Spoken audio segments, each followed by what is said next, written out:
पुरी जिला अंतर्गत ब्रह्मगिरी निर्वाचन मंडली कृष्णप्रसाद ब्लॉक सातपड़ा पंचायत आलुपटना ग्राम अवस्थित श्री चौबरंक पीठ में प्राय 69 वर्ष धरी बाबा चौबरंक विश्वशांति महायज्ञ वर्ष को 11 दिन धरी विश्वशांति महायज्ञ एठी लोकंक भिड़ बहुत परिमाण में जमुची कहीं कुआड़ू लोके चौबर महायज्ञ देखा आसती साधुंक पीठ सातपड़ा यार भौगोलिक अवस्थिति स्वतंत्र पार्श्व चिलिका समुद्र महोदधी श्रीक्षेत्र पश्चिम में अवस्थित यह अंचल जलवायु परिवेश पाणीपाग स्वर्गीय अनुभव हुए। एथिपाई महाप्रभु श्री जगन्नाथ मंदिर प्रतिष्ठा अबा महापर्व को भारतर विभिन्न कोण अनुकोण आसीथिबा साधु सन्थ माने सातपड़ा माटीर दिव्यत अनुभव करी एठारे रहिबाकु श्रेय मने करती।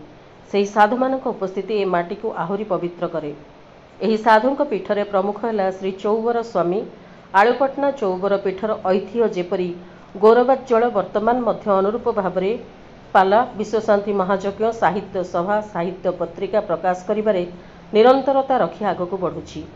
अनेक ऐतिह्य मध्य शुणा जाए जेतेबेले चिलिका मध्यस्थ चकानासी ठाकुर गुप्तलीला करुथिले ठाकुरंक सेवा पूजा दर्शन करने चौबर स्वामी प्रत्यह अथल चिलिका ओदा न होई जीवा आसिबा करती।